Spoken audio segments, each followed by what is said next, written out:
நம்முடைய சுதந்திர போராட்டத்திலே பகத்சிங், ராஜகுரு, சுகதேவ் என்று 3 பேரும் போராட்டத்திலே ஈடுபட்டார்கள் ஐயா. வெள்ளையன் பார்த்தான், இந்த 3 பேருக்கும் தூக்கு தண்டனையை விதித்தான். என்ன உன்னுடைய கடைசி ஆசை என்று கேட்டான். அப்பொழுது பகத்சிங் சொன்னான், சாகும்போது கூட நான் இந்திய திருநாட்டை பார்த்து கொண்டே சாக வேண்டும், ஆகவே என்னுடைய முகத்திலே கருப்பு துணியை போட்டு என்னை தூக்கிலே போடாத என்று சொன்னான். அதே பிரகாரம் அவன் முகத்திலே கருப்பு துணியை போடாமல் தூக்கிலே போட்டார்கள். போடும்போது பக்கத்திலே இருந்த ராஜகுரு சொன்னான், வந்தே மாதரம் என்று சொன்னான். ராஜகுருவை தூக்கிலே போடும்போது பக்கத்திலே இருந்த சுகதேவ் சொன்னான், பாரத் மாதா கி ஜெய் என்று சொன்னான். சுகதேவை தூக்கிலே போடும்போது சொல்வதற்கு ஆளே இல்லை ஐயா. எல்லோரும் வெள்ளைக்காரர்கள் தான் சுற்றி நின்று இருந்தார்கள். யாராவது சொல்வார்களா என்று பார்த்தால் பக்கத்திலே இருந்து ஒரு குரல் கேட்டது, பாரத் மாதா கி ஜெய் என்று. அவன் யார் என்று பார்த்தால் என்று சொன்னால், எந்த அதிகாரி தூக்கிலே போட்டானோ அந்த வெள்ளைய அதிகாரியே பாரத் மாதா கி ஜெய் என்று சொன்னான் என்று சொன்னால்,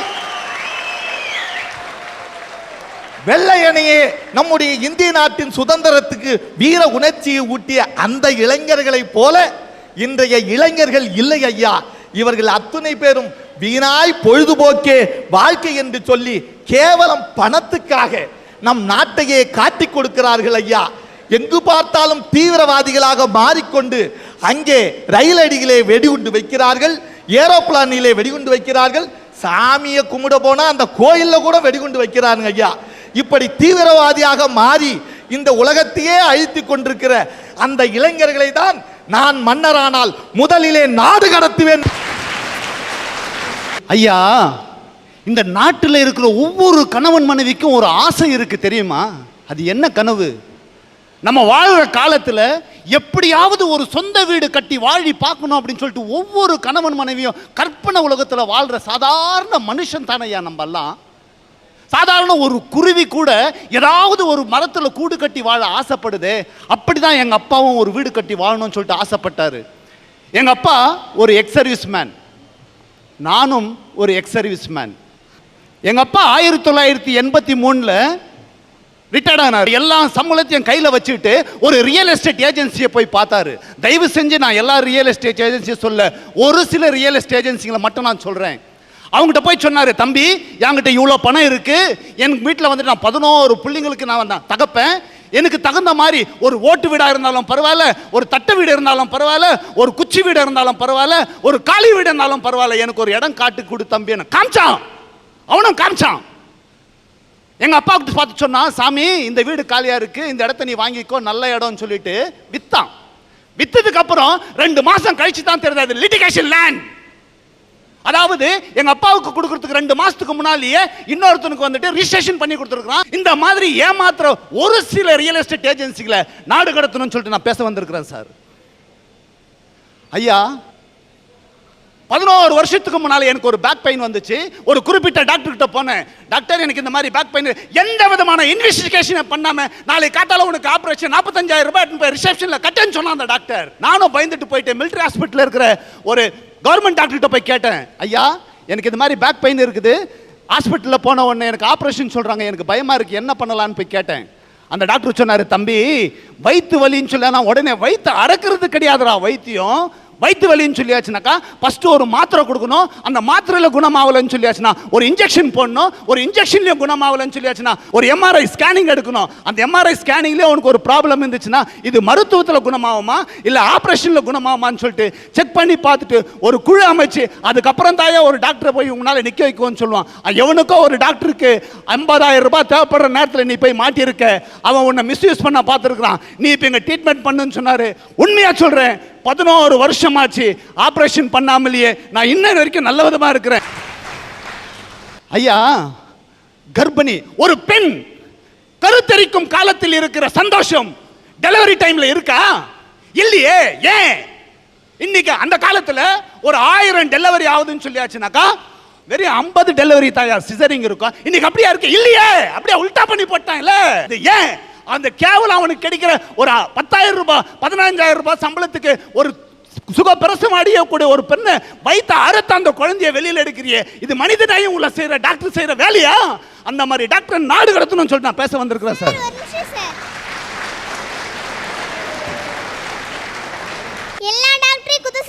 சார். குஜராத்ல பூகம்பம் வந்துச்சு. அந்த ஊரே ஸ்தம்பித்து போச்சு. கரண்ட் கட் ஆகி போச்சு. பல வீடுகள் இடிஞ்சு விழுந்துருச்சு சார். அதில் ஒரு பள்ளி கட்டிடமே இடிந்து விழுந்துருச்சு. ஆயிரக்கணக்கான குழந்தைகள் இருந்துட்டாங்க. 40 கணக்கான குழந்தைகள் உயிருக்கு போராடிட்டு இருக்காங்க. அப்போ ஒரு டாக்டர் குழு வந்துட்டு இருக்காங்க சார். வந்து பார்த்தா அந்த 40 குழந்தைங்களுக்கும் வந்து ரத்த வெள்ளமா ஓடிக்கிட்டு இருக்கு.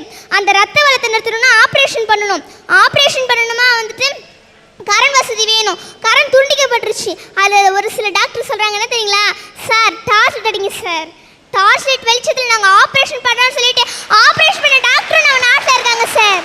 சபாஷ், சூப்பர் ரக்கனு, சூப்பர் பஞ்ச் அடிச்ச. ஏன் சொல்றேன் தெரியுமா?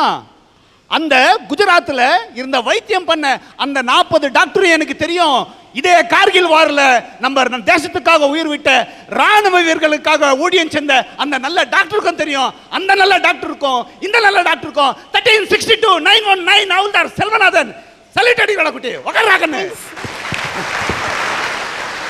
ராணுவத்திலிருந்து வந்த ராணுவ வீரனே, என் இந்திய மண்ணின் பெருமையை எடுத்துரைக்க வந்த உன் வீரத்தை பார்த்து, உன் ராணுவ வீரத்தை பார்த்து உனக்கு நான் வணக்கம் செலுத்துகிறேன். நம்ம ஒரு சுகாதாரத்துறையில் இருக்கிறோம். நாம ஏன் நம்முடைய உடலை மருத்துவங்களுக்கு தரக்கூடாதுங்கிற எண்ண உணர்ச்சி வந்துதான் நான் என்னுடைய உடலை தானமாக கொடுத்திருக்கிறேன் மருத்துவக் கல்லூரிக்கு.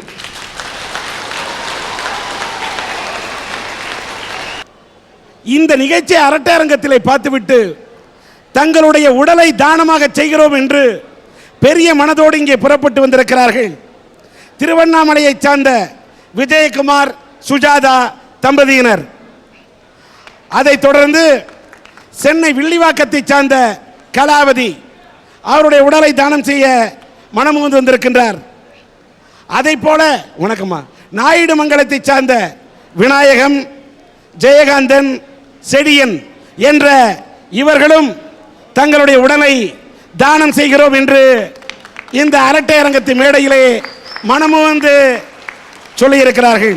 இவர்கள் உடல் தானம் செய்கிறோம் என்று மனமுவந்து அதற்கான சான்றிதழை அந்த சர்டிபிகேட்டை கொடுக்கிறார்கள்.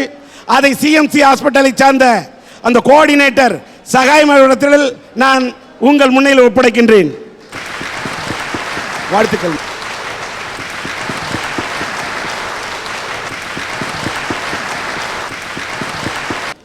அடுத்து நம்முடைய சன் டிவியின் அரட்டை அரங்கத்தை பார்த்துவிட்டு 100 பேர் அந்த நாயுடுமங்கலம் கிராமத்தைச் சேர்ந்தவர்கள் தங்களுடைய கண்களை தானம் செய்கிறோம், இளைஞர்கள் கெட்டு போகிறார் என்று சொல்லுகிறோம். ஆனால் இளைய பாரதம் என்ற அமைப்பை சார்ந்த இந்த இளைஞர்கள் தங்களுடைய கண்களை தானம் செய்கிறார்கள். இப்படிப்பட்ட இளைஞர்கள் இருக்கும் வரை இந்தியா தலை நிமிர்ந்து நிற்கும், தமிழகம் தலை நிமிர்ந்து நிற்கும் என்பதை இந்த அரட்டை அரங்கத்தின் மூலம் தெரிவித்துக் கொள்ளும். நீங்களே கொடுங்க. வாங்க சார்.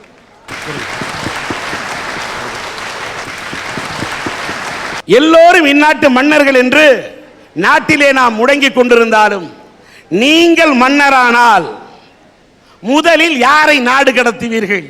இதுதான் தலைப்பு. இந்த தலைப்புல யார் நாடு கடத்தணும்னு சொல்லும்போது பொழுதுபோக்கையே வாழ்க்கையாக கொண்டு சுற்றித் திரியும் இளைஞர்களையா, 2 பெண்களுக்கு எதிரான பாலியல் வன்முறையில் ஈடுபடும் மனித மிருகங்களையா, மனிதாபிமானத்தை அறவே மறந்துவிட்ட சுயநலவாதிகளையா, பொய் பேசி பிழைப்பதையே வாழ்க்கையாக கொண்ட பித்தள ஏமாற்று பேர் வழிகளையா, எல்லாவற்றையும் விட அட போங்க சார், மன்னராவது நாடாவது ஒவ்வொரு மனிதனும் சமுதாயத்தில் தனி மனித ஒழுக்கத்தோடு வாழ்ந்தாலே போதும். இப்படி 5 தலைப்பு. இந்த 5 தலைப்புல பேசுறதுக்கு தான் இவ்வளவு பேர் வந்திருக்கிறாங்க. ஒவ்வொருத்தரும் ஒவ்வொரு கோணத்துல பேச போறாங்க. வேறு நாட்டு பறவை கூட நம்முடைய வேடந்தாங்களுக்கு வருது. அதனுடைய சின்ன சிறு சிறகுகள் வலிச்சா கூட தன்னம்பிக்கையோட தான் கொண்ட இலக்கம் அடையுதுங்களா? அந்த 5 அறிவு படைச்ச பறவைக்கு இருக்கிற தன்னம்பிக்கை கூட 6 அறிவு படைச்ச இளைஞர்களிடம் ஏன் இல்ல? ஒரு இளைஞர் சொல்றான், சார் மார்ச்ல விட்டுட்டு நான் அக்டோபர்ல எழுதுக்குவேன், இளைஞர்களிடம் ஏன் இல்ல? ஒரு இளைஞர் சொல்றான், சார் மார்ச்ல விட்டுட்டு நான் அக்டோபர்ல எழுதுக்குவேன், மேத்ஸ் குரூப் எடுத்து என்னால மார்க் ஸ்கோர் பண்ண முடியலன்னா அக்ரி குரூப் எடுத்துக்குவேன், மருத்துவ படிப்புக்கு சீட்டு கிடைக்கலனா நான் மருந்து குடிச்சிட்டு செத்து போயிடுவேன், எதிர் விட்டு மாலா கிடைக்கலனா பக்கத்து விட்டு ஷீலாவையாவது நான் தள்ளிக்கிட்டு போவேங்கிற பாருங்க. தான் மேலே இவனுக்கு தனக்கே நம்பிக்கை இல்லை. எதிர் விட்டு மாலா கிடைப்பாளான்றதே அவனுக்கு டவுட்டு. இல்ல பக்கத்துல இருக்கக்குள்ள தள்ளிட்டு போலான்னு சொல்றான் பாருங்க. இந்த மாதிரி தன்னம்பிக்கையே இல்லாம இருக்காம பாருங்க தர்தலைங்க, அவங்கள தான் சார் நாடு கடத்தணுங்கிறேன். ஒரு நிமிஷம் சார். என்ன கண்ணு? நாடு கடத்துனா என்ன சார்? மன்னர்கள் காலத்துல ஒரு நாட்டுக்குள்ள மக்கள் வசிப்பாங்க. இங்க யாராவது தப்பு பண்ணிட்டானா அவனை இந்த நாட்டை கொண்டு ஒரு கொஞ்சம் தூரத்துக்கு ஒரு அப்படியே விட்டா வனாந்தரமா இருக்கும், வெறும் காடா இருக்கும், ஒரே பாலைவனமா இருக்கும், சோறு கிடைக்காது, தண்ணி கிடைக்காது, எதுவுமே கிடைக்காது, ரொம்ப கஷ்டமா இருக்கும். அந்த மாதிரி இடத்துக்கு தப்பு பண்ணிட்டா கொண்டு விடுவாங்க சார். அங்க மனுஷங்க இருப்பாங்க சார். அந்த காலத்துல நாடு கடத்தினா மனுஷனே இருக்க மாட்டான், ரொம்ப கஷ்டமா இருக்கும். அந்த மாதிரி இடத்துக்கு தப்பு பண்ணிட்டா கொண்டு விடுவாங்க சார். அங்க மனுஷங்க இருப்பாங்க சார். அந்த காலத்துல நாடு கடத்தினா மனுஷனே இருக்க மாட்டான், இப்ப இருப்பாங்க. என்ன பண்ணலாம்? இப்ப நாடு கடத்தினா அங்கேயும் போய் அதே தப்பு தானே சார் செய்வாங்க. நியாயம் உனக்கு நல்லா தெரியுது. அதனால என்ன பண்ணலாம்? நிலால போட்டுடலாமா? நிலால போட்டு அங்க போய் அந்த நிலாவத்தான் நான் கையில பிடிச்சேன்னு பாட ஆரம்பிச்சிருவான். அது உண்மைதான் சார். சரி. இளைஞனிடம் நாட்டை கொடுத்து பாருங்கள், நான் வல்லரசாக்குகிறேன்றான். இந்த இளைஞனா சார் வல்லரசாக்க போறான்? இளைஞர்களே, சில சமயங்களில் முயற்சிகள் தவறலாம், ஆனால் நீ முயற்சி செய்ய தவறாதேன்னு தான் சார் நான் சொல்றேன். சபாஷ்.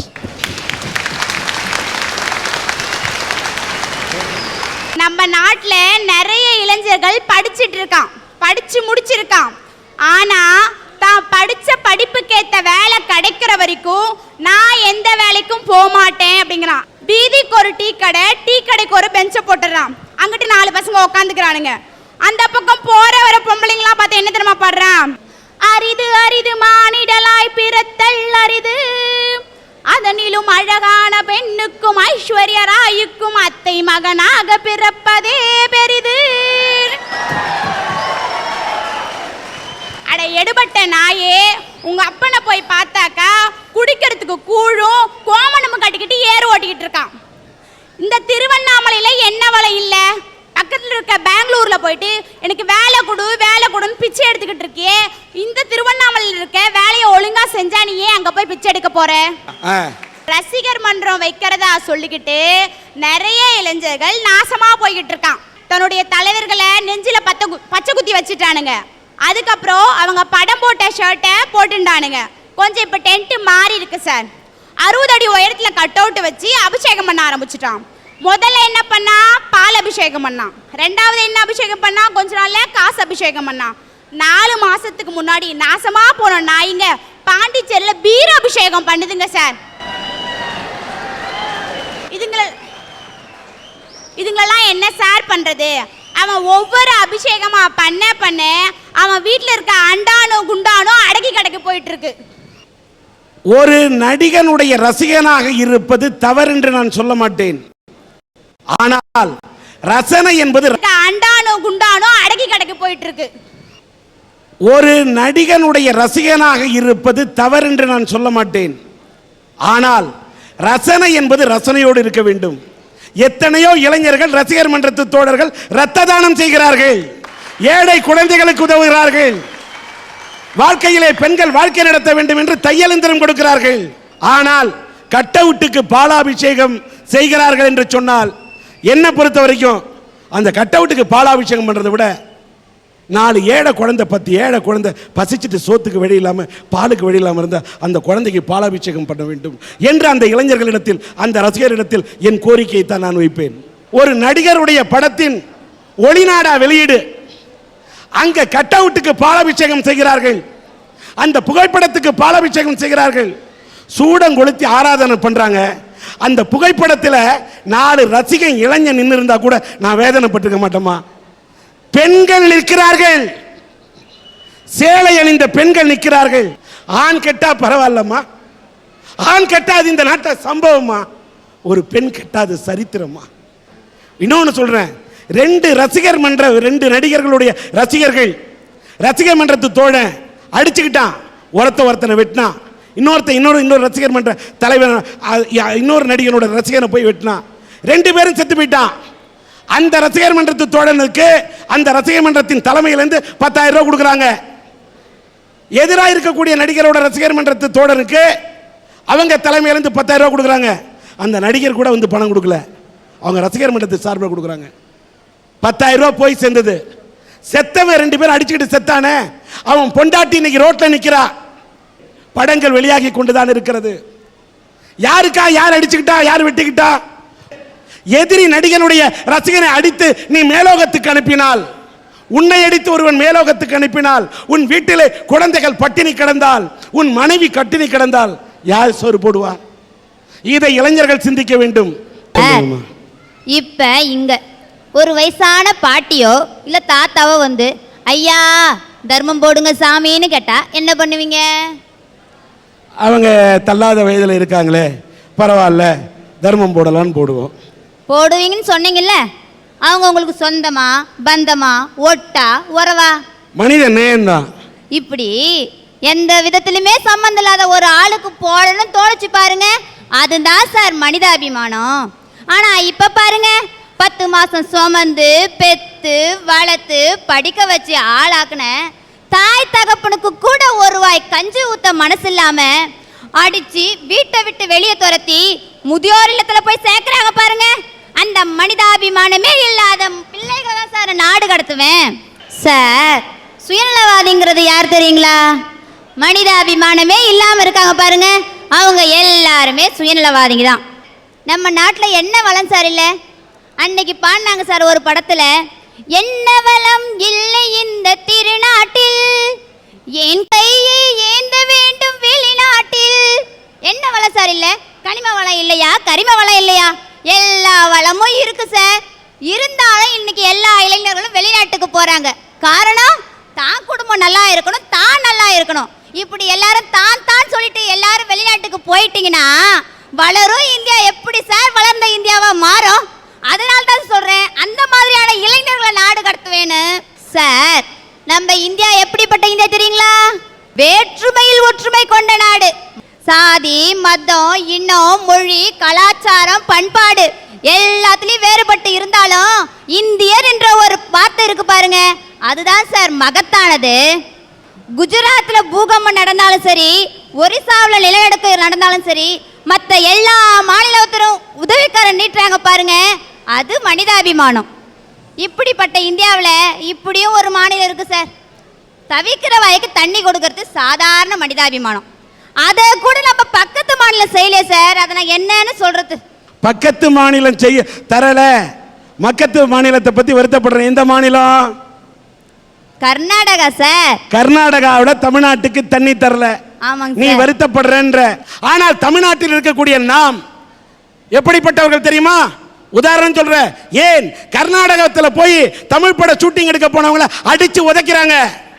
ஆனால் தமிழ்நாட்டிலே கர்நாடகாவிலிருந்து கன்னட படம் எடுக்க வந்தார்கள்.